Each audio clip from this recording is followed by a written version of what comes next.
For me, one of the reasons that I curate trips like this, whether it's the transformational tour of Ghana that is still open, by the way, you can go to linnellharris.com/Ghana 2024 to register for that. If you're interested in Uganda 2025, you can go to linnellharris.com/Uganda 2025 and fill out the application. This trip does require an application. But when I was in my early 20s, and I'm saying this more so for our community, I can recall certain peers of mine who I went to college with taking sabbaticals to Europe. And I didn't understand, like, why would you take a year off and go travel? Like, I didn't necessarily get that. But because I had so many people around me doing it and hearing about folks doing it, I decided that I was going to save my money. And I'm in my early 20s at the time. And I'm going to go to Europe. At the time, I didn't have a context for Africa, how powerful Africa would be for me. I just didn't know. And so I saved my money. And I went to Europe, and I went through Great Britain, Germany, and Italy. And that's where I spend my time. In those major cities, London, Frankfurt in Germany, Munich, and then in Italy, Venice, Milan, Florence, and Rome.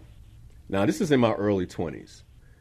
And that changed me. It changed me for the rest of my life, that travel. And that's, I don't know that I distinguished it that early on, but I realized that travel transforms. And then fast forward to 2018, when I went to Ghana. It wasn't my first time in Africa, but my first time spending a lot of time in West Africa. And I saw other people transform. I began to realize that travel can transform human beings. And it's the shift in context that ultimately transforms us. And over the past couple of years, I've really shifted my business to focus on leaders. I've always been focused on leaders, but more so from a coaching perspective. But over the last couple of years, like really, really nailing down leadership development for leaders, because I am committed to making an impact on the earth before my time is over. And I know that one of the ways I can make that impact is through working with leaders who are also making an impact. And that's what the leadership tour of Uganda is about for me. It's about supporting leaders and becoming their best selves as leaders so they can make the impact that they intend to make. And so I just want to thank you all for trusting that, and for literally putting yourselves and your lives on the line, because, you're going into jungles, you're on safaris, you got to, that's a different level of trust. And I just want to genuinely express my thanks for that trust. I don't take it lightly, and for your willingness to openly share your experience.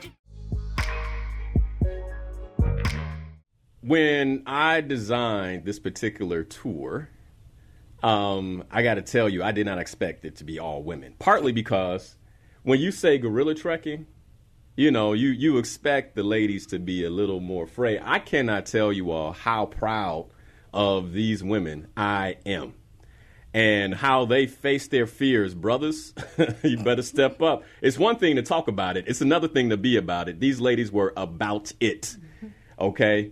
Facing their fears, serious about building their businesses. And that for me was just an absolute pleasure. to be around these women, but also to support them through the experience. I'm curious for each of you. Can you share with the listeners what inspired you to book this particular travel experience? This is Uganda, East Africa. It takes almost a day to get to. For you, Michelle, a little longer than that because you're coming from so far away, so far west. What inspired you to say, you know what? I can see how being out in nature, being around things that fly that I can't control, being around gorillas like these gentle giants can actually take my leadership, what I'm looking to create in my life, to the next level. What inspired you to book this particular travel experience? So first of all, we're not going to start saying they're gentle giants because that was not the context that I had when I decided to do this trip. Well, when you decided, let's start there. Yeah, let's start there. It's not fair for me to everybody think, let's go meet these gentle giants. No, that's not where I was. Where were you? So for me, I'm turning 40 in August. Woo-hoo. And so because of that, I realized that some parts of my life I have been operating in fear. And I decided this year that fear was not going to hold me back from doing a lot of things that I want to do. This was one of the things that fell into it. And so, you've been a number of times and you would come back and you would talk about how amazing these gorillas are. And I thought to myself, there's no way in God's green earth. Ain't no way in the hell. Is this Sunday? Let me just say how I really said it. Ain't no way in the hell I'm going to see no gorillas. That's just not what I do, right? Excuse me, Mom, if you're listening. I didn't mean it that way. But my point is that it's just not common for most people African-American people in particular, people of color, to want to go to all the way to Africa to go see gorillas. And so for me, again, the intention was to not operate in fear, to show up and do something outside of my comfort zone, because I know that outside of that comfort zone is where the growth is for me. Yeah. And I want to see a different part of myself that I haven't seen before. So that's the reason why I did the trip. Awesome. Thank you for sharing. Ooh, I don't know if I can follow up after that. Prior to me making this decision, I knew I needed a reset. As a business owner, I had been working so much in the business that I could not focus on the business, right? Because I was in the mid of it. I'm still teaching inside of my business. I'm still having a team of 9. And I realized there was a gap in my leadership that I wasn't present and I wasn't showing up for my team, because I'm like, okay, I had to manage you all, manage my caseload, and it was just too much. And I was juggling a lot. And this year, out of all the years, was probably the first year that I had a growth pain in my business. And the growing pain was real, that it was suffocating me in my business. And when Linnell brought this to me, it was like, Sierra, if you're looking to grow, not just as a coach, but as a leader, you might want to consider. He enrolled me very well on this trip. And it wasn't for me about the gorillas. I'm okay with nature. Growing up, being in a Girl Scout, I could do the on my honor. I could do this. Okay, Girl Scout. Girl Scout. I remember my pledge. I love it. So that's not a problem for me, but showing up as a leader was an issue for me. And so Uganda for me was the reset that I needed in the middle of my year to help me just show up for myself, but more importantly for my students, for my teams, for my districts.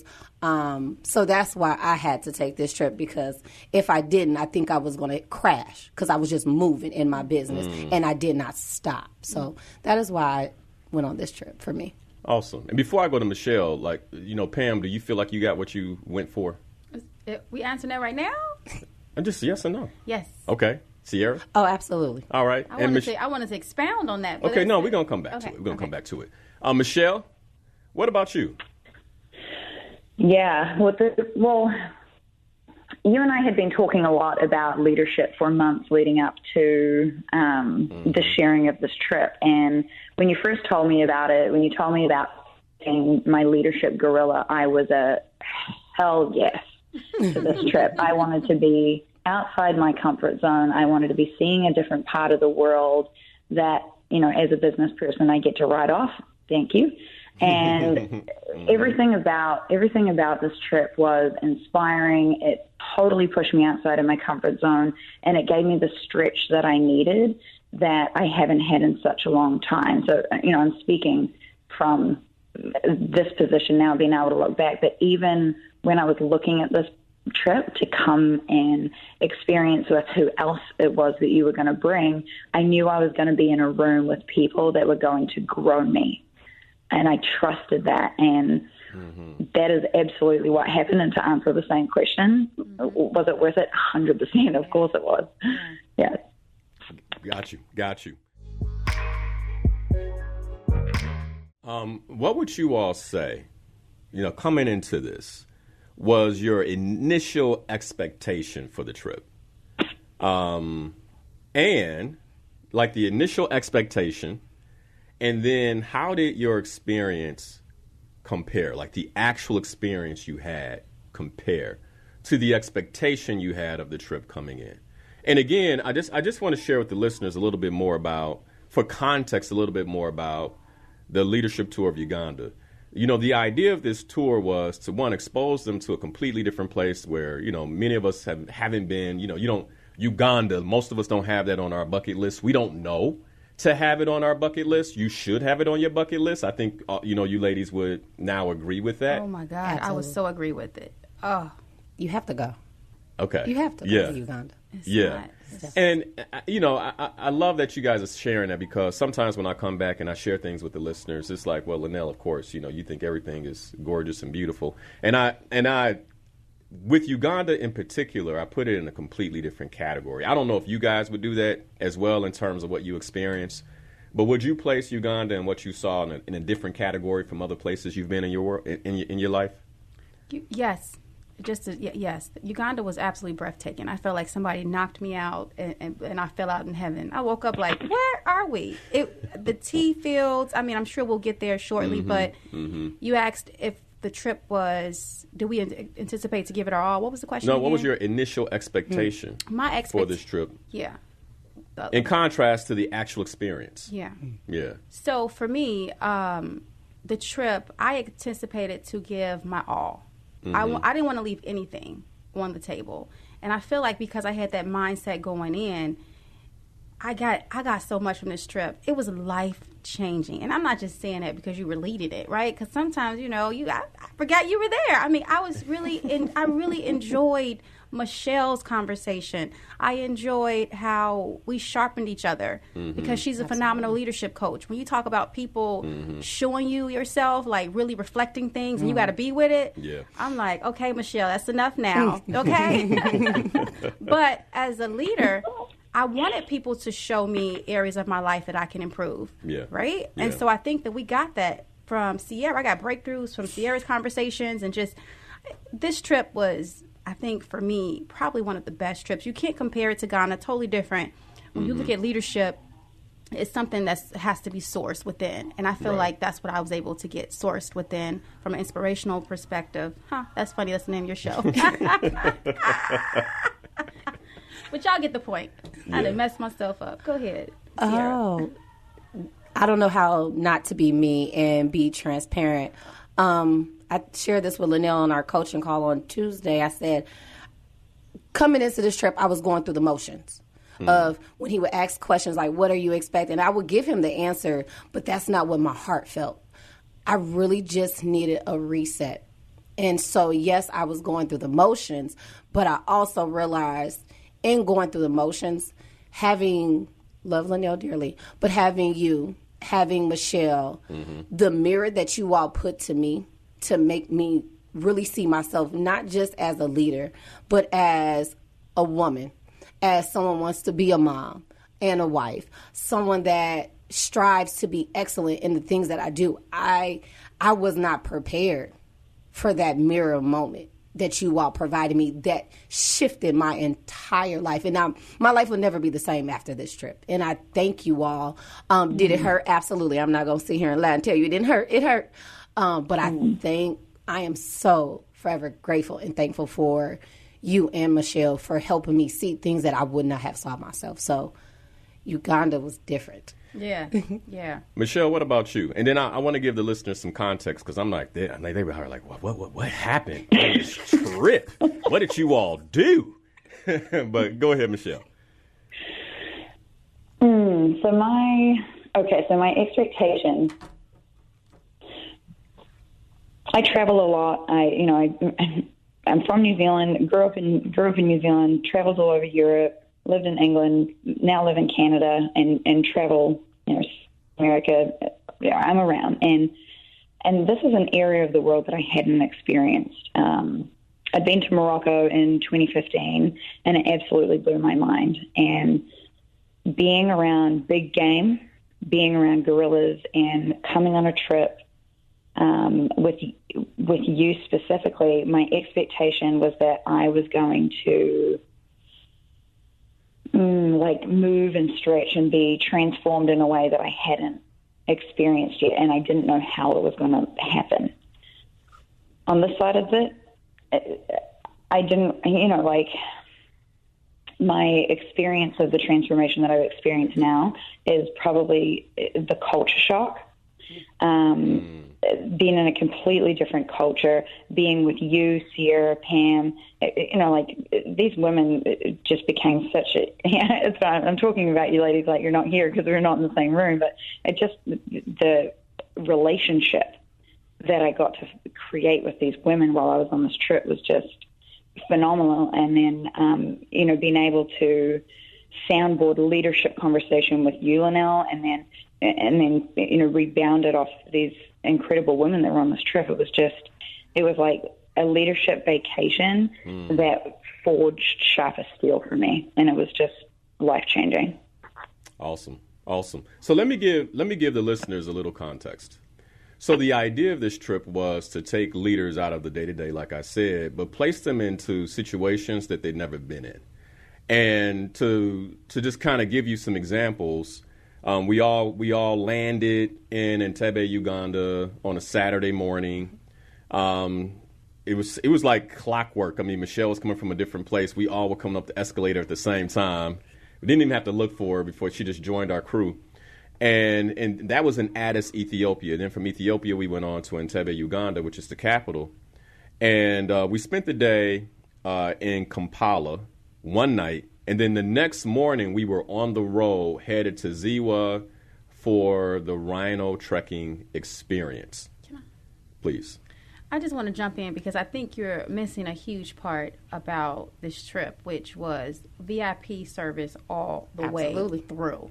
VIP service all the way through. Yes. And I enjoyed that so much. The bougie side of me was very, very fulfilled. You understand? I took it all in.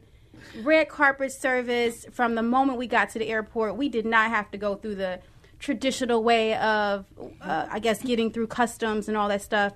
We had someone meet us. We went through VIP. I was like, listen, I could do this. Every day of the week. We had our own driver. We had meals. It was so, y'all, I'm just telling you from a leadership perspective, again, that tickled my fancy all the way through. So if you come on this trip, you just come, and they're going to take good care Well, the idea... I mean, as leaders, we're always handling something. Yeah. Yes. I mean, there's always, and the gradient is high for us in terms of what we have to be responsible for. And so the idea was that if you're coming on a retreat, to actually put that part of what you use day to day away, so you could actually focus on yourself. So you don't have to stand in a long line. You don't have to be like, oh, here's all my paper. Like those are things that you all are used to. That doesn't take you out your comfort zone. What takes you out your comfort zone is likely someone with your name up saying, you come here and just sit down. And what do you want to drink? What do you want to eat? And, for leaders like us, even though we work hard to have those type of experiences, often we don't get them enough. And the idea was that over that next 10 days that you were completely immersed in an environment where all you had to do was worry about you and what you were thinking, what you were feeling, and what you were experiencing versus having to go do things, which is why we set it up the way that we set it up, for it to be a VIP experience and also a luxury experience as much as we could. We had a few little mishaps, right? because that's how it is when you're in another country. But as much as we could, a luxury experience, so that way there was nothing else to worry about. And so that was thanks for sharing that. Yeah, I know you were getting ready to talk about the Rhino Sanctuary, and I thought it was great because when we got in the car with the VIP service, we had internet in the car, right? Yep. And by the time we were leaving the Rhino Sanctuary, our internet service... Catches on fire. It caught on fire. It caught on fire. The modem. The modem caught on fire, y'all. And I'm sitting there like, oh, geez, I'm in another country where I can't get no Wi-Fi. It was perfect.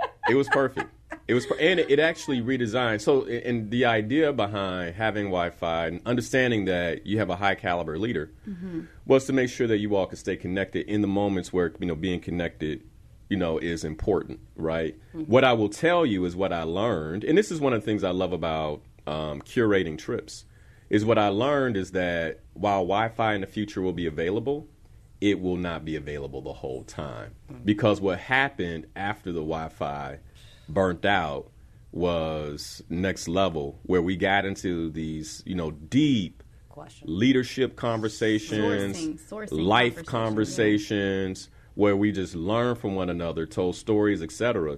And it would make, a 3-hour drive seem like 30 minutes. Yeah. It's like we were mentally sparring. It was so cool. Like we were just ha ha ha ha. I mean, well, when you in my get mind, that's the high way it felt, caliber leaders in an arena together, that's what happens. And the idea, I think it was you, Michelle, or someone said iron sharpens iron. One of you all said iron sharpens iron. Yeah. And that was you. Okay, so but the idea is when you have leaders of this caliber working with one another, that really the development starts to kick off almost immediately. And I have to admit to you guys that I had Pam knows me, right, as my wife. I can be somewhat rigid and routine. And I had like this routine ready, questions ready, that by day 2 I was like, okay, I can just put this away.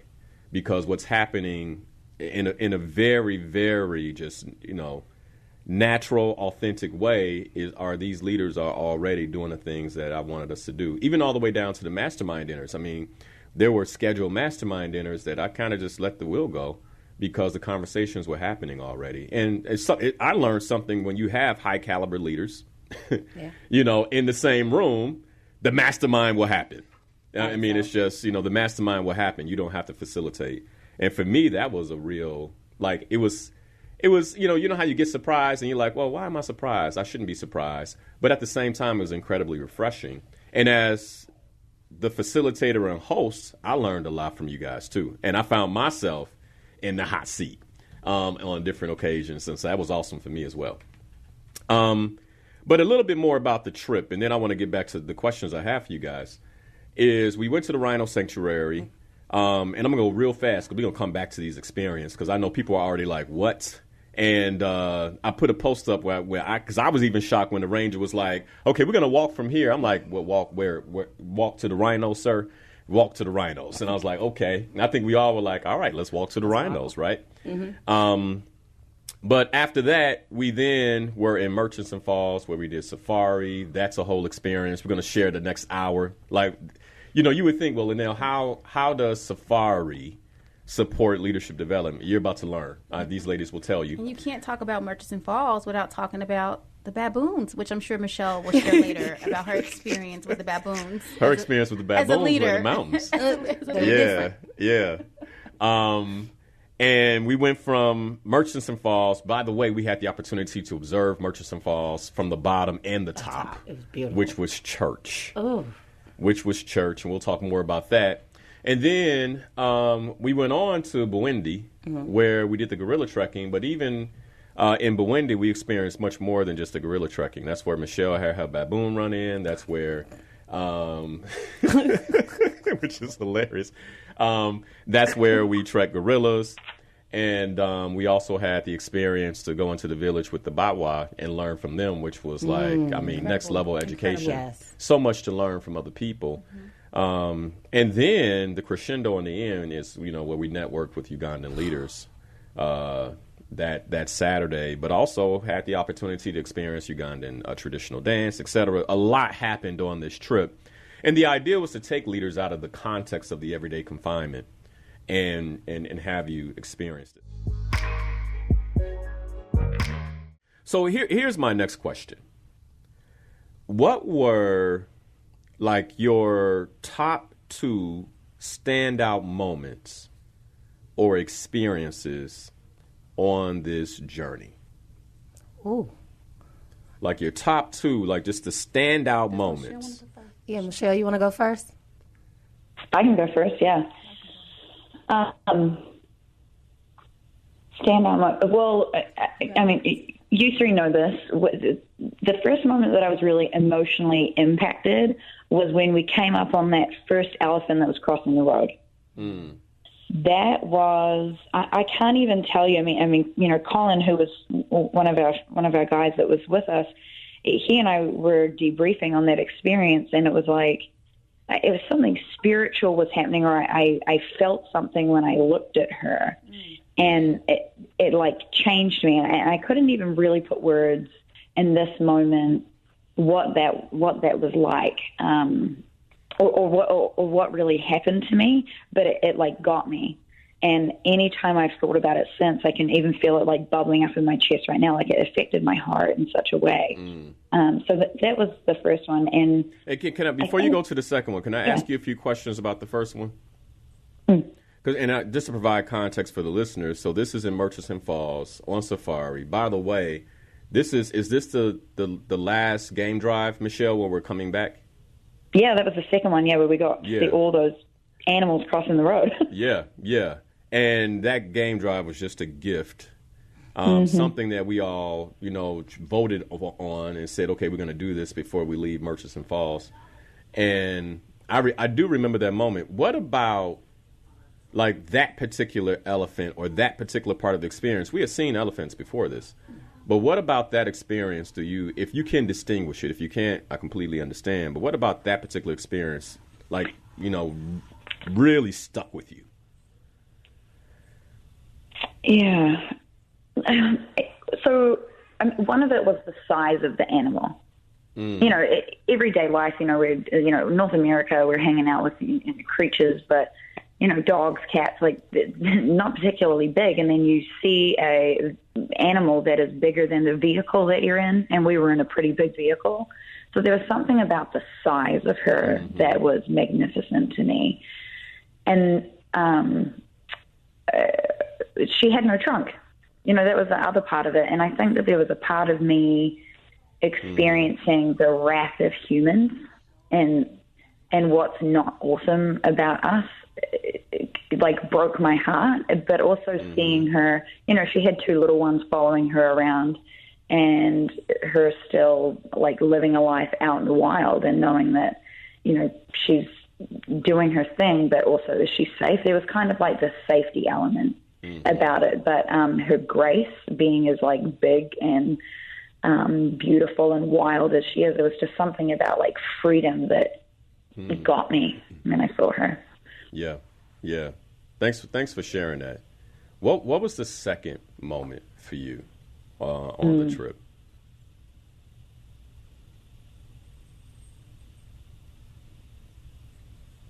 And we can always move to one of the other ladies to share theirs. Yeah, there's a couple. Can we do a round, Linnell? Can we all do our first one, and then could you come back? Yeah, absolutely. So, Sierra, Pam, what would you all say, your top two moments, like that that have really stuck with you even after being back home? Excuse me. For me was after we were coming out of the gorilla trek and we stopped at the top of the mountaintop to just take in. We were inside of climbing up the mountain, we were in the T, but actually stopping and just observing everything that was around us. So even in the T farm, farm. Yeah, yep. We were like in this. We had to climb through this T farm to get up to where the gorillas were to go into the forest, and then when we came out, we were back at the T farm. Correct. I think that moment has stuck with me because even when I meditated, and you have to find that central speed, that is what comes up in my visual. It was quiet. It was beautiful. And I think we all said it was like, wow, look at God's creation. Because you saw a little bit of everything. You saw, even from, if you looked up from behind us, you saw the workers pulling the T. If you looked down, you saw the villages. You saw everything. And you're like, wow, this is beautiful. This is something that we don't see on an everyday basis when you hear about Uganda, Africa. These are not the images that they display. So I think for me, that was that number one for me was just sitting there and remember and taking that in. Yeah. Was my number one. Yeah. Yeah. It's something about, Uganda it has these hills, not quite like Rwanda, but it still has that same topography. And it's something about how they plant the tea on those hills that just, visually, is incredibly visually stimulating. I'm with you on that. Yeah. I'm definitely with you on that. It's one of the things that when I first went to that region of the world, took me away. I was like, wow, this is absolutely amazing. I think I put one scenic picture of a tea. If you could find it, throw it up there for the audience. Pam, what about you? I'm listening to these sisters, and I'm just so inspired by them. But let me tell you about my experience, okay? Okay. Because y'all done brought me all the way to Africa to see some gorillas. And I was stressed. I'm going to be honest, because all the Hollywood movies talk about, you see gorillas in this light. And I was thinking, am I doing something responsible? I got 2 kids at home. When we arrived in Burundi to, prepare for the gorilla trek, a part of it for me was dealing with fear. Mm-hmm. Dealing with fear and really trying to figure out, why did I come all the way to Uganda to see gorillas? What was I thinking when I made the declaration to get out of my comfort zone? I don't know, right? And so the night before, my husband, I'm laying next to him, and he's in a beautiful sound sleep. And I'm in this hut, this lodge it looks like a hut. And there's a monkey. I hear a monkey on the roof, and my nerves are bad. There's a gecko in the corner. And this is a beautiful lodge, but, it's a luxury lodge. It's a luxury. I'm a girly girl. So to have all this nature around me, and I'm really trying to break through this comfort zone of fear, it was a reminder, why am I here? But anyway, so my husband, at night, I think we're talking. I'm like, listen, you got to wake up. I'm scared as hell of these gorillas. I don't know why I'm on this trip. You got to help me get some sleep tonight, right? Like, for real. Linnell is so just no empathy. He like, look, what, baby, the gorillas ain't going to bite you. You're going to be fine. And then I said, listen, you're a coach. You need to use whatever you do for your clients to help me get through this right now. I remember that, yeah. And so Linnell literally had a conversation with me that took me out of fear.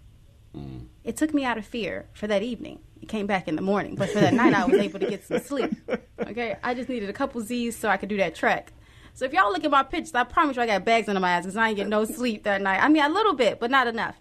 So anyway, we get up, and my experience, here is what was very amazing to me, because you talk about fear and how it shows up for you and worry. Mm-hmm. And what's so interesting to me is that the way you think is going to happen is not how it happens at all. Yeah. What we worry about, Yeah. what we fear, our concerns, what actually end up happening is not the experience that you have.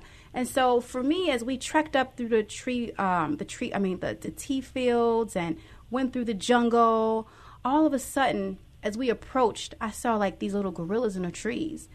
And it was something so amazing about looking around and seeing the stream of water and the mommy gorilla holding a little baby on her back. Mammy and my daughter Rain on my back, Well, she never on my back, but you get the point. I love it. Anyway, the gorillas it's almost like peace. Mm-hmm. It's like peace just came over you immediately. It was just like love and peace. And when I looked around, I just thought about how awesome God is. Like, seriously, we think our problems are small, but when you go into the jungle and you see how there is no worry, gorillas are not worried about their meal. Mm-mm. Gorillas are not worried about how they're going to sleep. They're not worried. They don't operate in fear. And I looked at them and I said, they trust in somebody. Yeah. What can we take from that? Absolutely. What can we take away from that? So that was my experience. And what I do recall, Pam was the last one, like in the line on the trek. Intentionally, just Yeah, all in the way case, in the y'all back. got attacked. I was at the end because I got kids. I was like, y'all really ain't got no kids. I got 2. I'm good. I have children. Our children, right? I was gonna put Sierra and Michelle in front just in case. I was in front every time. I told them I was real. I'm that chick. I was like, look, if the gorillas come, I'm pushing you in front. I love you, but you going first. We love you too. But when we spotted the gorillas, they were kind of down in this ravine by a stream, which was absolutely gorgeous, by the way. It's the first time I tracked gorillas next to water, like to an active stream of water that was, just moving. And the gorillas are up in the trees, shaking the trees for the gorillas beneath because they had figs. And they were eating breakfast when we showed up. So I go back, and Pam's like kind of looking. I'm like, come on, like let's. And we walked up, and I could tell in that moment that something had shifted for you, that the fear was gone. And then after that point, it was really just having the total experience. Yeah, thanks for sharing that moment.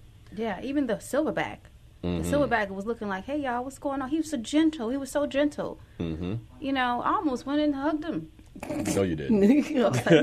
right. Not a chance. Okay. Yeah, That's right. not at all. Okay, I was too in the moment. I got too caught up in the moment. Sierra, what about you? Oh, you already shared your moment. My first moment, yep. All right, excellent. So we got 3 minutes to the top of the hour.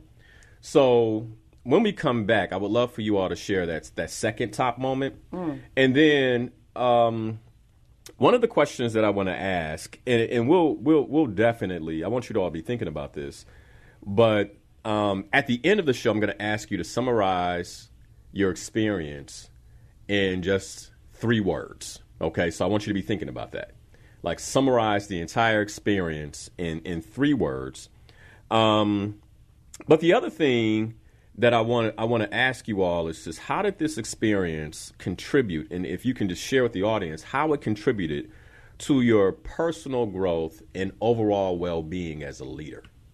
Like how did this experience contribute to your personal growth and overall well-being as a leader? And of course, all the examples, I'm here for all of it. I think the audience is here for all the examples and all the things that you experience. And then at the top of the hour, what I like to do is jump into the Batwa experience because that was like next level. And then, Michelle, you have to share while we were experiencing the Batwa experience. My baboon.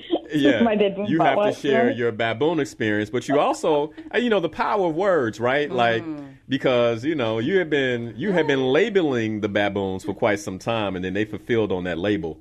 The power of words played out for Michelle. One of the things that we haven't talked about quite yet are the people of Uganda. When we get to the Batwa experience, we'll talk about that. But I just want to hear from you all. What was your experience, real quick, of the people in Uganda? Oh, home. Home? That I feel like Okay. they were distant cousins that when we got there, they just were welcoming. And it just felt like home. What about you, Pam?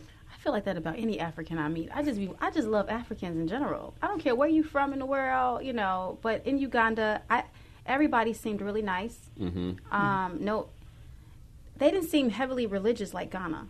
Oh, yeah. That's a good call out. And so I didn't see a lot of white Jesuses there. Yeah. And maybe they're deeper down in the city, but when we went through the city, I didn't see. And they are. It's mostly a Christian nation, but something interesting about that is with Ethiopia being so close, Muslims. like how they see the Muslims as well, but how they see Christianity is very different from how West Africa experiences it. Something we could talk about if we have time. Michelle, what about you? Wonder and awe. Wonder and it's crazy to think, but it was like a week ago now. I mean, a week ago, this time, we were basically at Serena Hotel getting ready to go to the airport so that we could leave a week ago. And the only reason why I wanted to come back is because I had kids. Other than that, I wanted to just stay. Why did you want to stay? Like, what was so compelling about Uganda that made you want to extend your trip? I think it's the beauty. The beauty of the place is so inspiring. It's sourcing. It's like, how do you wake up to this beautiful place every single day and not praise God in that moment? Even going to the gorillas, I was like, this is the God I serve. Like, God, you bad. You know you cold. You did this. So, because one of the things I talked about when I came back was the spiritual experience. It sounds like it was a spiritual experience. Would you all say that, this this tour also created alongside it, which I know you didn't sign up for. Like, it's not sold as a spiritual experience. Mm-hmm. But would you say you got spiritual experience? Oh, absolutely. Without a doubt. Yeah. Yeah. Breakthrough. I think it was definitely a breakthrough for me in my spiritual connection to God and how I relate to him, because you see the creations that he's made and you like, can you do this for me? Absolutely, he can do that for you. Have you seen that tropical rainforest? Have you seen the colorful monkeys? I have never seen so many colorful birds and monkeys in my entire being. The birds that God made are just absolutely, the colors. I'm like, are you orange, red, black, and purple? Gorgeous. Gorgeous. And you got a long tail. Okay, and the monkeys were just like, I mean, God is so awesome, y'all. The creator, the things that he have put in this planet for us to see. My daughter loves birds. I can only imagine. She would be bird crazy. Oh, she would, yeah. I didn't know that. She would be bird crazy. Oh, she'd be like, birds, tweet, tweet, tweet, tweet. Yeah, she was doing it yesterday. And we have beautiful birds in our backyard. We got like the blue jays and yellow birds and red birds. I mean, but if those birds to me were like, they're basic now. They're like ghetto birds. I want to go to Uganda and get those bougie birds. They're just gorgeous there, you know. Gorgeous birds of all sizes too. Yeah. Anyway. Okay, so I mean, all of you all. I mean, is there anything you would add to for context around the spiritual experience, Sierra and Michelle? Ooh, I would say for me, actually having that connection. Deeper connection, because we do get so indoctrinated with our day-to-day that we don't know how to be still, and Uganda forced us to be still and to be one. I think that Saturday morning, you all were already eating breakfast. Like, I took that as a moment, and I literally sat in the middle of my floor in latitude and meditated, and I was just in stillness for like 20 minutes, because we just keep moving as leaders, and we get back here and then we get back into our norm, that we really don't just stop and acknowledge him and just praise him for all. It was that moment like, okay, I got to see the animals, but just to say thank you, because you would not have created this opportunity with wonderful people. I think for me also, it took the blinders off of the world that I thought was perfect, that I created this bubble around me, that my bubble was my safe space, and the reality is my bubble wasn't. In a sense of, you all are still human. And I just looked at you all, both you, Michelle, Linnell, I even told him this, I put you all at such high regard that you all actually showed me that you all were real and human. Oh, glad you figured that out. I did. I figured that out real quick. I love y'all for it, but for me, it was definitely spiritual. It was spiritual. Michelle did something at the Rhino Sanctuary, and I don't even think she did it to. She just did it, and I happened to glance at her, and I looked at her, and everybody was so excited to see the rhinos. They got their phones and their cameras, and Michelle was just completely connected. She disconnected from all social media, all the cameras, and God, I just saw her getting present to being in the space of nature and animals. And for me, it was like, whoa, I want that. Let me try that. Right. This is what I mean when you with leaders. Yeah. Right? It wasn't about the gram at that moment. That was a theme with Michelle. We're talking about her like she's not here. I mean, I'm curious, Michelle, for you, like more context. You said the experience was spiritual. I'd love more context, and how so? For me, well, the moment that it really got me was when we got to Chobe and we were staring at the Nile. Whew. And looking at the green, the sun was setting. I'm with my crew. We're experiencing Uganda. We're being leaders. We're having this life-changing experience. And it was just like, Pam, the whole time she was sort of like, God is good, throughout the whole trip, and just looking at like God's creation. And that was when it really dawned on me. It's just like, this planet is so vast, and our leadership can be just as vast as the Nile, if you will. It could be rapid and quick and powerful and forceful, but it can also be steady and calm. And it was just this moment for me of looking at nature and our higher power and being in awe from it. Really, it was so captivating for me, that moment. What was it like for you guys did it hit you that you were basically going up and down the Nile throughout this trip, like the Nile River. And I mean, when you think about the history of the Nile River, right? Like, I mean, I remember growing up and, the first, the story of Moses and the Nile River, like all these, so much biblical history is around the Nile River and that particular region of the world. How was it for you to actually be there? Like to wake up every morning looking at the Nile River? Like what was that like? Ooh. I don't know if it was that deep for me, Linnell. I think, but I do know the experience was just spiritual. Gotcha. I don't know that I got to that place of deepness that you took it there, but for me, it was just like a more of a spiritual. Gotcha. Yeah, every morning I know you go like, straight to history. Yeah, this is the history. You're a history buff. Yeah. So for me, that's just my own personal experience. I don't know what they took from it. I wasn't that deep with it. I think the reflection piece afterwards was, wow, I'm really walking on the land that my ancestors walked. I think that's how deep it was for me, right? Yeah. It really had no association with the river, but it was just like, wait, I'm truly experiencing the ancestors that had to make it through generations and generations for me to be here today. I'm just forever grateful that I at least am making my ancestors proud. Got you. Michelle, what about you? I would say the same. I mean, for me, it was, you being able to kind of go through history and us talking about, biblical things and then bringing the Nile into the trip in that way. And, I don't know if you ever did it. I don't know if you did it on purpose or if it was conscious, but my experience of it was having a spiritual experience with who I call God and what I feel has me connected to my higher power, but then also listening to everything that you had to say about it and then being there. It's kind of like there's this book, there's like this beautiful piece of history, and just being in it with people that I really respect and admire. So it was spiritual on so many different levels for me. Let's talk about this Batwa experience. So we're in Burundi, and by the way, Michelle, while we're having the Batwa experience, maybe we should just go to the Baboons first. That's pretty funny. So we already talked about Sierra on the break, shared the story of the Baboons leaving Murchison Falls. I'll tell the story real quick just to kind of give everybody context. So from the moment we hit the road, and got outside the big city, you began seeing baboons along the roadside. You see, they gangsters. They are. They real. They gangsters. Well, Michelle labeled them gangsters, if I recall. She's like, look at these gangsters on the roadside, right? And so throughout the trip, we had this thing with baboons where we just see baboons. They pop out. They kind of go and be like, all right. And which kind of hit its crescendo when we had our Batwa experience. So we're away in the village. Michelle, you decided to get some rest, take a nap. Well, Michelle was tired after the gorilla trip. Okay. She was tired. She couldn't make it. Okay.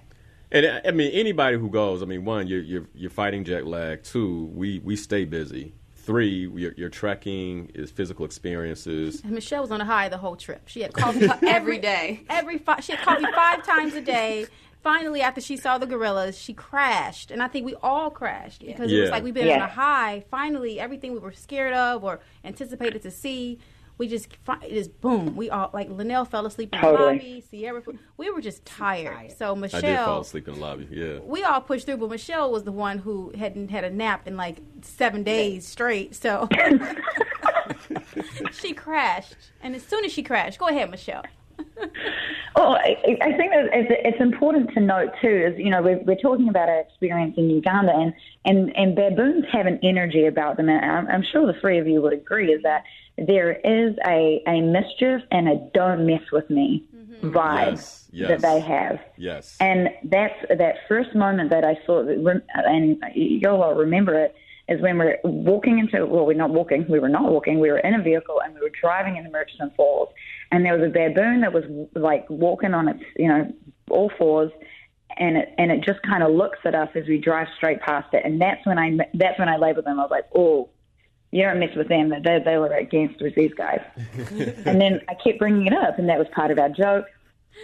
So I go to sleep. I'm tired. Everything has, come to fruition for this trip. and I was totally gone, and I go into this deep sleep.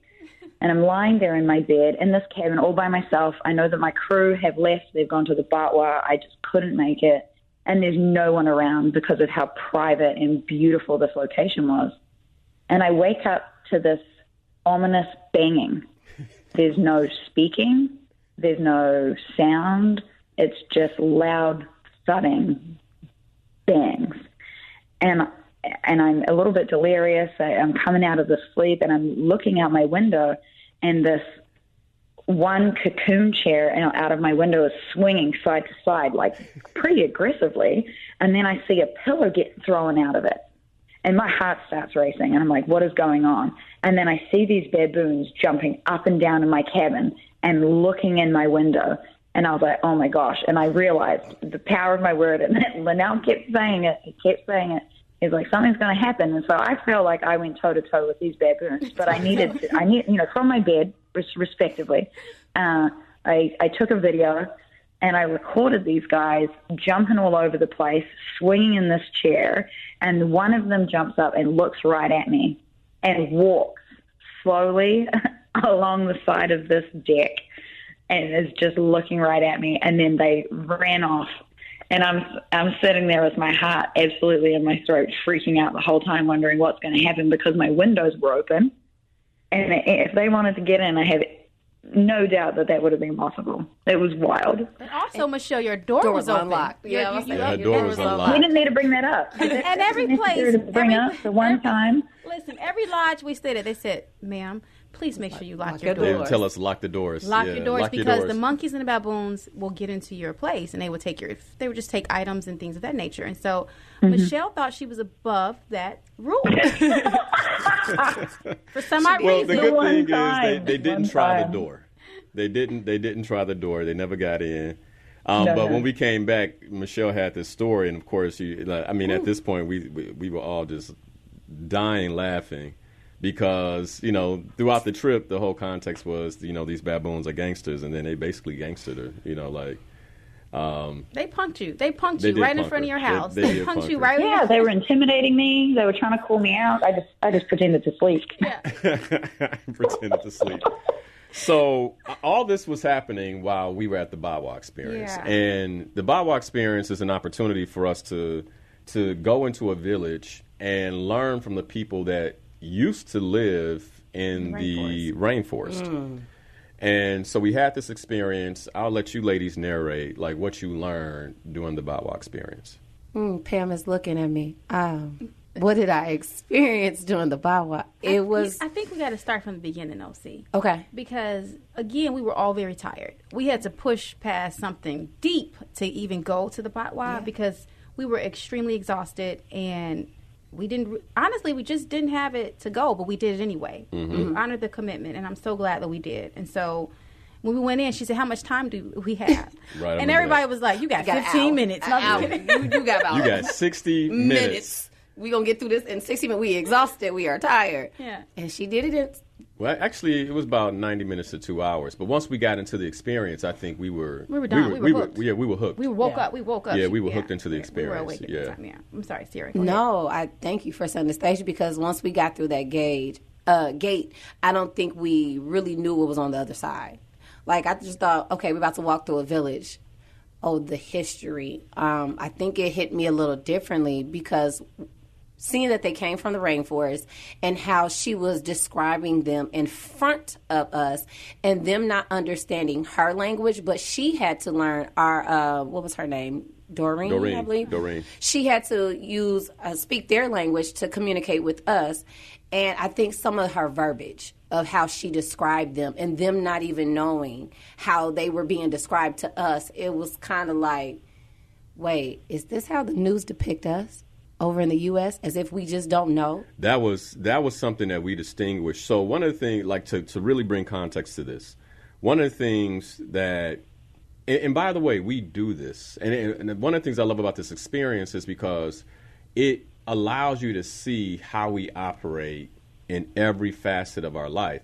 And so you take the Batwa, who basically used to live in the rainforest, and the tour guide was one of the tribal members of Wendy who never lived in the rainforest. And she referred to them often as like these people, separate from, but also in a condescending way, where everybody at this point looks the same. Like we all got, dark brown skin. And the only difference is our shared experiences. The Batwa used to live in the rainforest. She grew up in that village outside the rainforest. And we, of course, are, African Americans, a part of the diaspora. But we all look the same. And I think for all of us, what caught us was the way that she educated us on them, but did it from a way of where they need our help. And they were lacking something.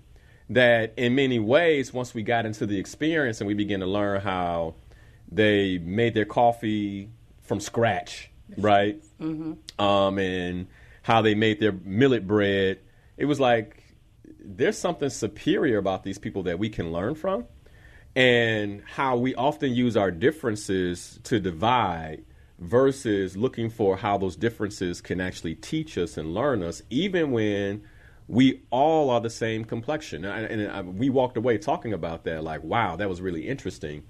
And something to take away for future tours. I'm curious, though, so that's one part of it that we took away from the Batwa experience. The other one was, like, the coffee from the bush to the cup. Like, that was game-changing. Coffee I from don't the drink bush. coffee. No, Sierra don't even drink coffee. She was sipping it. I was. From the bush to the cup. Woo. What was that like for you guys going through that experience? That was better than Starbucks. I just needed that white mocha mix they put in there to help make it. Stop it. They gave you sugar. No, but that was a great experience. It was cool to see how they make coffee, how it's fresh. And it's something that they do. Even when we were leaving, the community does it. They had the coffee laying out in front of their houses. And I guess they blend it out to pull out the beans versus the shells, and how they leave it out to dry. And then they got to beat it to grind it up a little bit. I mean, just one of the things for me about the Batwa was the people didn't have much. And Linnell had to, I guess, reshape how I felt about them, because I went in with like this pity. Like, oh my God, honey, they don't have, literally there's no toys, right? The kids make their own toys out of wood. And so there's no, I didn't see books. If there are, I didn't see any books. They live in this hut. They didn't have extra clothes. I didn't see a closet. Like the things that we have in our day-to-day existence, these people who were phenomenal human beings on the planet, they had the basics. But what they did have was each other, and they had music, and they had dance, and they knew how to create happiness for themselves. Community. Yeah. And I think about, when I come home, my son's like, "Where's it? Did you give me a toy?" And it's like, boy, these kids ain't got no toys, and they happy. You better go figure it out.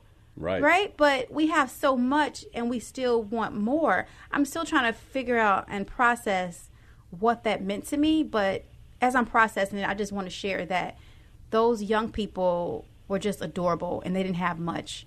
And so for us, the next time we go, I definitely want to create something where we could take books and clothes and things to help, not that they need it, because they seem like they're okay with the bare minimums. But I think one of the things we have to remember is, one, and I've said this often, that whether you live in a project, like a community housing project here in the States, you are living in what can be considered luxury in almost any other part of the world outside of the Western Hemisphere. Even in the projects. Yes. Even in the projects. I had to experience that for myself to see that. Like, you got seriously, a toilet, you have water. Even if it's cold water, you have water. These people have to go and get water from a well or wherever they go to wash up in a bucket. And often, because in the West, we have this hierarchical system of success where you're constantly surrounded by people who have more. So then it shifts our context where the God or the idol is more. Like, it's like, how do I get more? The focus is on how do I get more? And that focus on how do I get more actually begins to suspend the connections around you, where when you move into these experiences in my travel, where I've been in these villages and I've had the opportunities to interact with individuals like this, and this is why I was trying to shift the context for you, like often they experience more happiness than us because they have deeper connections with one another. Yeah. They have deeper connections with their family, their grandmothers, their parents, their sisters, their brothers, their children. And you see those connections play out in how they dance and sing with one another. And like the happiness and joy that you witness in the dance, the happiness and joy that you witness in the singing, like you can't put a price tag on that. And I think often that dance, if they go to my page, they'll see. I'm talking Man. about they did a and they dance. They did a Shabbat dance, like a Shabbat before God dance. Yes. I was like, is he coming back right now? They danced like Jesus was coming back. They called him. Like stumping on the ground, like it was. But it was coming from you could see that it was coming from a genuine place of joy and contentment and satisfaction. Like, and I think sometimes, we look and we like, oh, they don't have things, and we'll have a pity for them. When, again, what I was saying in terms of how Doreen narrated the Batwa experience, like, this is not an opportunity to pity or condescend. It really is an opportunity for us to learn, like, okay, what do they have that I don't have? Because they showed us so much that we can learn from. Yeah. And so what can I learn from you? Yeah. And then vice versa, if there's something that I can teach them, then I'd love to do that. What I will say, though, is I love that they teach their children how to be independent. Mm-hmm. I mean, when we first arrived in Burundi, their children are like 3 and 4 years old, and they're walking to school by themselves. I can't imagine sending my child to, now, granted, there's different environment, different circumstances, but the fact that these children know how to walk themselves to school by themselves and come back responsibly, yes. Also, there was a little boy who made his own bike from like wood. A scooter. Yeah, like a scooter from wood. A scooter Yeah. bike from wood. And he was so happy, the look on his face when he was riding his bike down the street. I mean, it's just something about a sense of earning that they have and responsibility that these young people have that I feel like is something that we could learn from. Yeah, yeah. So the other part of the Batwa experience is you also had the millet bread. You made bread from scratch. They made bread from scratch. It was just an awesome experience.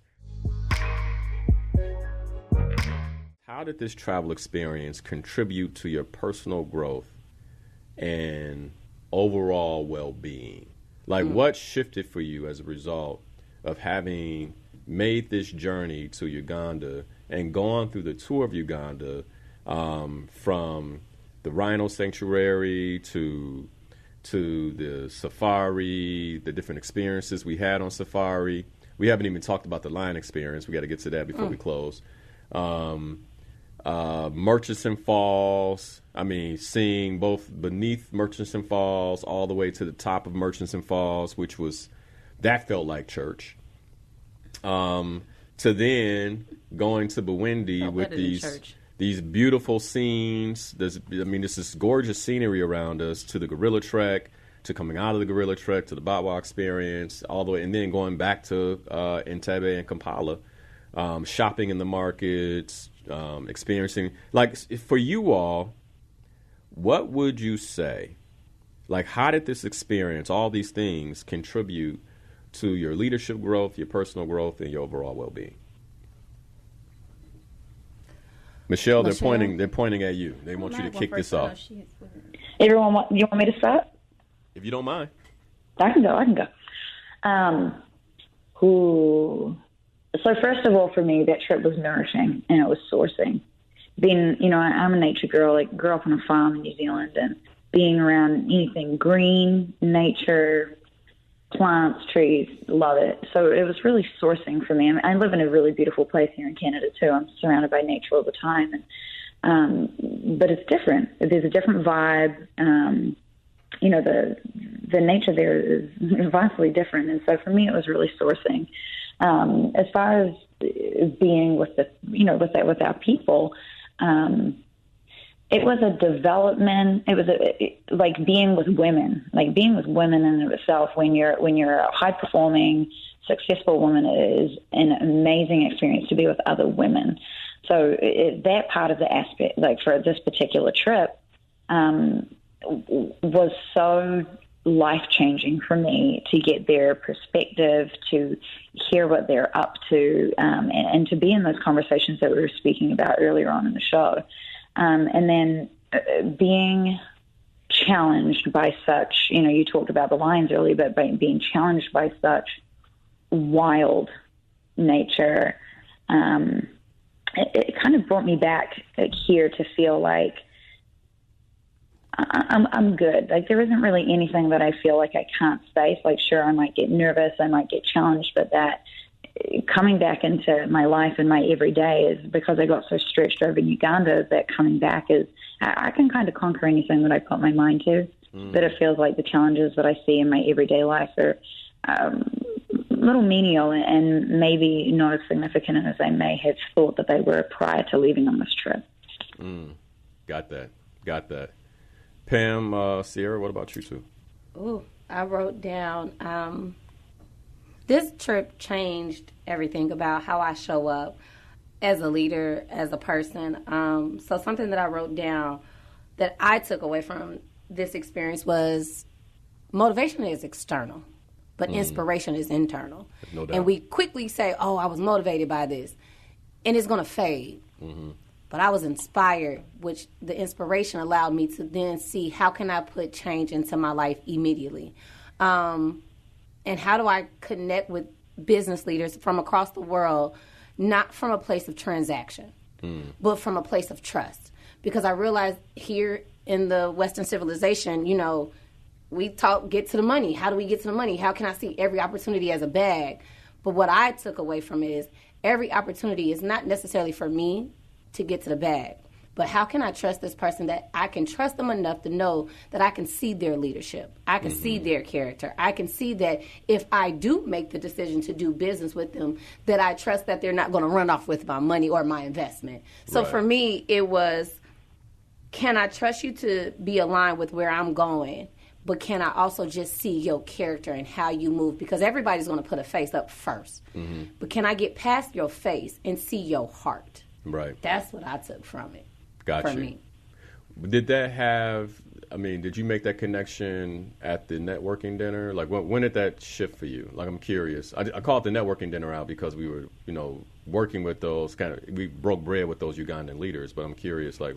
I think that's when it really hit me because I was inspired by all the different leaders that was sitting at the table, and my Western brain and my MBA and all my indoctrination of education was, okay, how can I work with this person? And then it was like a moment of, how can I just get to know them?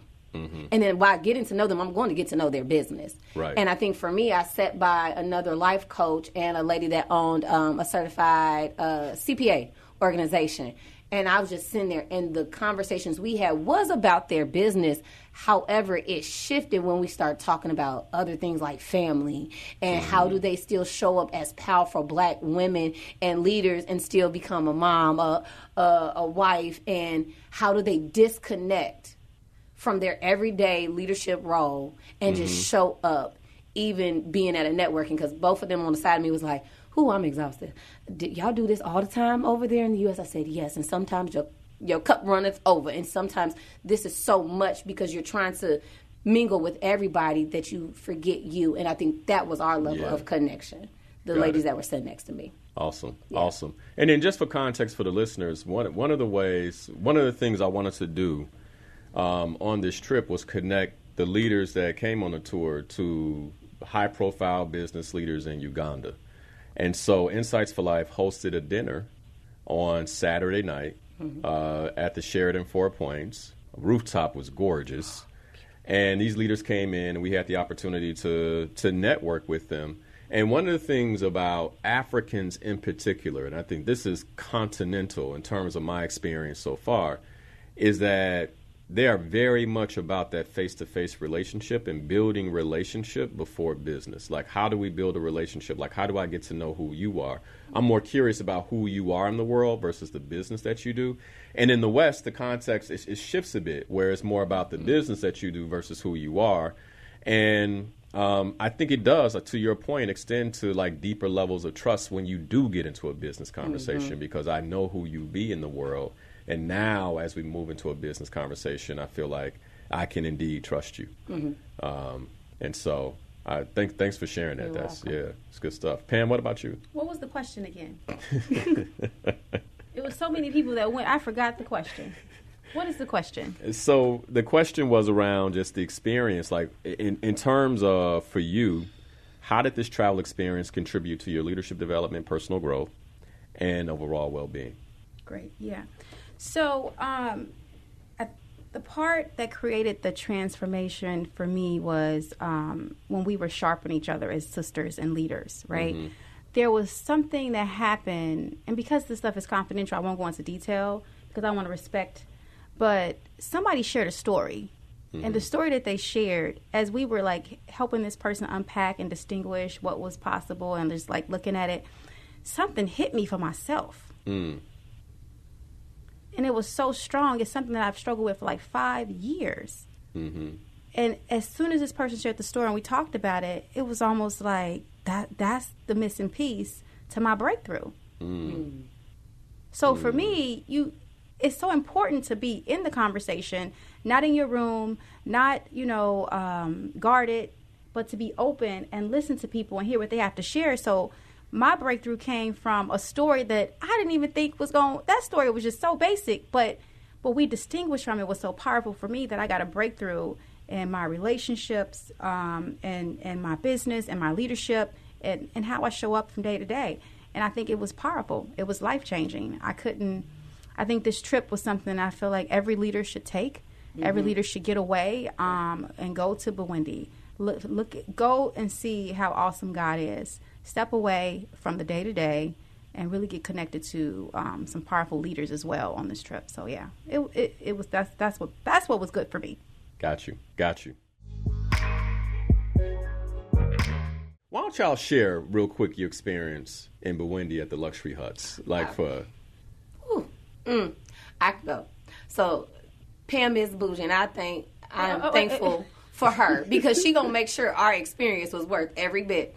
But in Burundi, okay, let me tell you, when you walked in, you had a fireplace, 2 bottles of wine, snacks waiting for you when you first walked in. Inside your cabin. Yeah. And then when you look to your left, your bed was a king-size bed with enough pillows to last a lifetime. And then the drapes over the bed that were see-through. Let me tell y'all something. That net was an experience, okay? It kept the bugs out. Yeah. And so then you had another doorway that was like a seating area, if you wanted to, with a bench. Inside of the closet, you had robes, you had rain jackets, you had bug spray, you had a safe, you had everything that you need. And then you go around that corner, and you talking about this his and her sink. To the right was your bathroom. And let me tell you about that shower. I'm trying to now redo my house. I'm like, can I get this same experience here? So you had your bathroom, and then the shower there was no doors. And I think that's also something we forget here in the U.S. is that doors mean restrictions. In Uganda, doors mean openness. Like, we had no doors in our space. And then that shower had, like, I don't even know what those shower heads are called, but it was beautiful. That was what It's a rainfall shower. A rainfall shower. See, Lynette, the man that travels all over the world, he knows these things. So I would say that was what my room looked like. And then every night we had butler service and maid service. In the morning. And in the morning I had my green tea or my ginger tea. Yeah. Oh, and they were singing. Pam has on her page where they will come for your morning wake-up call. I'm thinking the phone is ringing. No, she came and woke you up in song. And her voice was so angelic. I'm trying to think, am I missing anything else of that cabin? No. Of the cabin, no. The cabin, one of the reasons I chose this location was for that experience.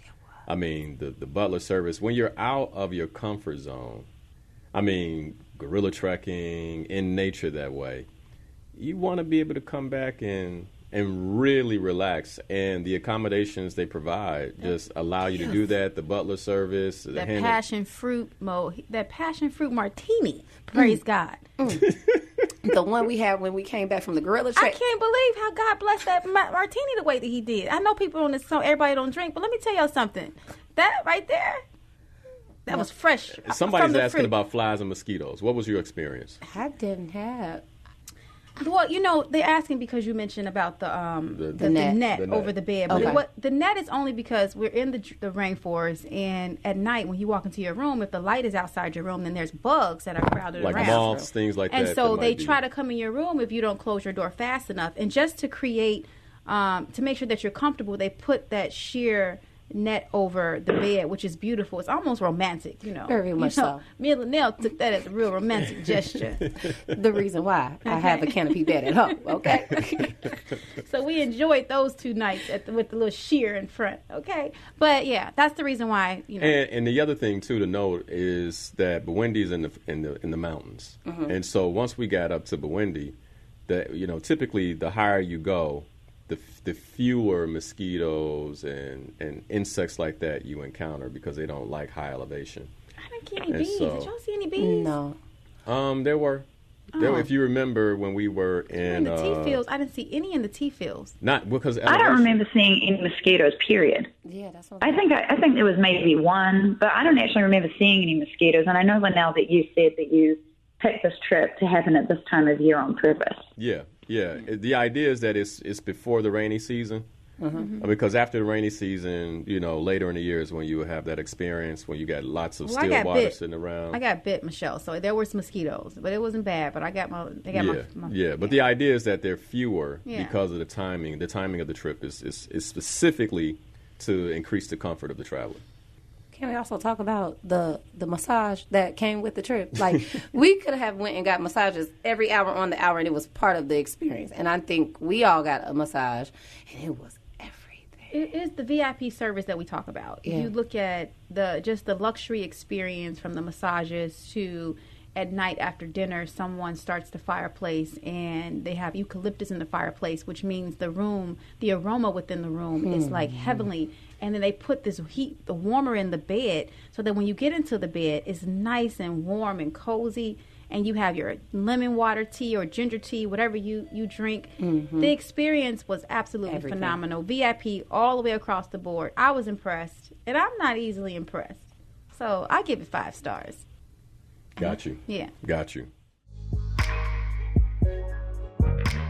What would you say to somebody who is thinking about this experience? Like, would you recommend this leadership development opportunity to anybody? And if so, like, what would you say to them to persuade them to make this investment? Because it is an investment. Let's be clear.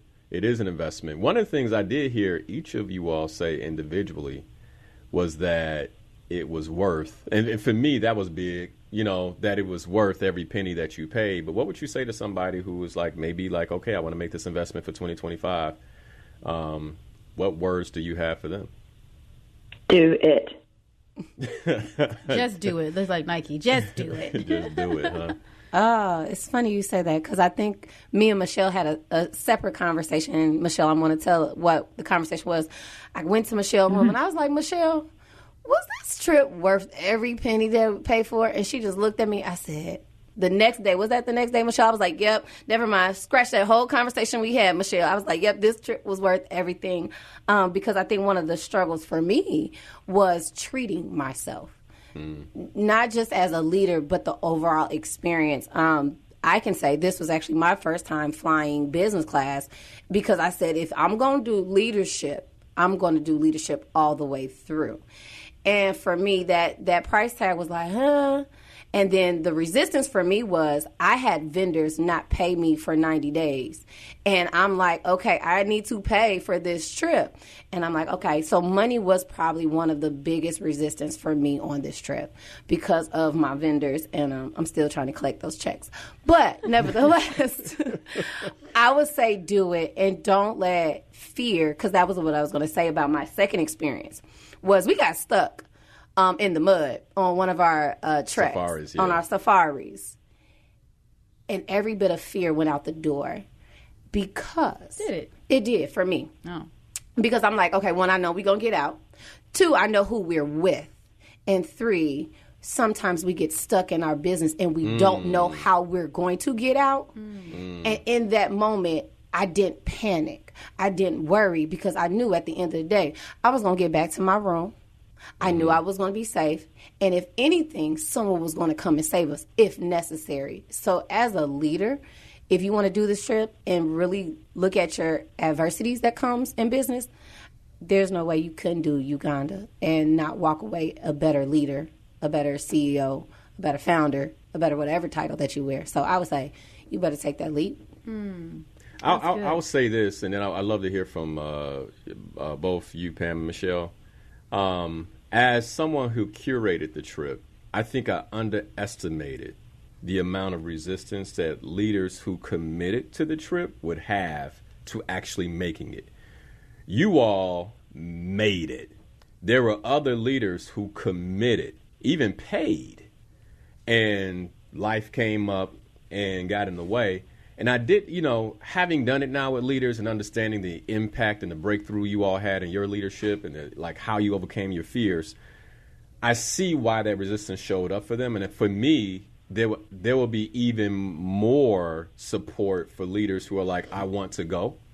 I know there has to be another level of support for them to overcome the resistance, because they will encounter resistance. You're not just going to skip your way into a new level of leadership, a new level of playing in the world.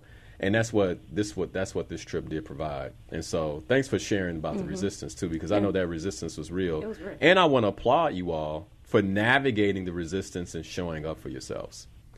Pam and Michelle, what about you? What would you say to somebody who is thinking about the possibilities of Uganda 2025? Michelle said do it. Yeah. She might have more. You got more, Michelle? Maybe not. Yeah, sorry. Well, you were talking about the resistance, Linnell, and we had conversations about this prior to me landing in Uganda with all of you. And the thing that it really came, full circle for me is remembering that as leaders, it's our responsibility to continue to stretch our comfort zone. It makes every other area of our life easier. And one thing that I really noticed was that this particular trip, although I travel a lot for work anyway, is that this brought up a different kind of fear for me. And I can remember at one point I really surrendered into this idea that I don't want to live afraid, and that I want to live fully and free in the face of my own fear and that of others.